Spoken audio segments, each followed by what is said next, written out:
Hello guys, ఈరోజు మనం మనుగూరు మండలం తోగ్గూడెం గ్రామంలో ఉన్నటువంటి సమ్మక్క సారలమ్మ జాతర గురించి తెలుసుకోబోతున్నాం. దీన్నే మినీ మేడారం అని కూడా అంటారు.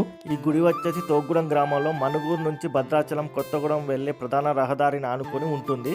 మేడారంలో ప్రతి 2 సంవత్సరాలకి జాతర ఎలా జరుగుతుందో ఇక్కడ మనుగూరు మినీ మేడారంలో కూడా సేమ్ అలాగే 2 సంవత్సరాలకు ఒకసారి అదే తేదీలలో ఇక్కడ జాతర అయితే ప్రారంభమవుతుంది.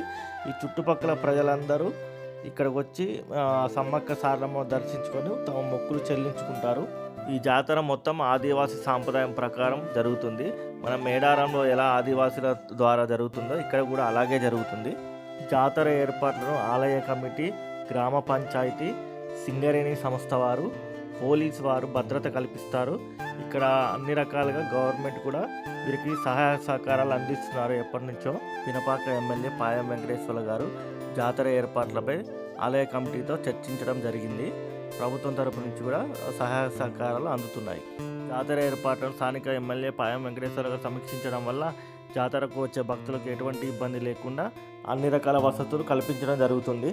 ఇక్కడికి వచ్చే భక్తులకు ఎటువంటి ఇబ్బందులు లేకుండా ఆలయ కమిటీ వారు అన్ని రకాలుగా ఏర్పాట్లు అయితే చేస్తున్నారు. మంచినీటి సౌకర్యము, ఇక్కడ వండుకోవడానికి రూమ్స్, మన చుట్టుపక్కల కూడా ఖాళీ ప్లేస్ ఉంటుంది. అడవిలో చుట్టూ అడవి ఉంటుంది కాబట్టి అక్కడ కూడా మీరు టెంట్లు వేసుకొని వండుకోవచ్చు.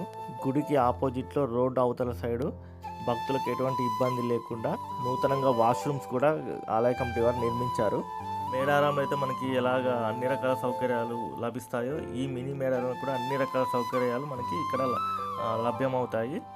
అమ్మవారికి సమర్పించే మొక్కులు తెచ్చుకోవడానికి కూడా ఇక్కడ అన్ని రకాల ఏర్పాట్లు అయితే చేయడం జరిగింది. జాతరకు అధిక సంఖ్యలో గిరిజనులు, గిరిజనేతరులు పాల్గొని అమ్మవారికి మొక్కులు తెచ్చుకుంటూ ఉంటారు. ఈ జాతరకు వచ్చిన వాళ్ళు తోగ్గూడెంలో ఉన్న తోగు ఈ గుడికి సమీపంలో ఉంటుంది. దాన్ని కూడా తప్పకుండా చూసి. Thank you for watching my video. Please subscribe my YouTube channel.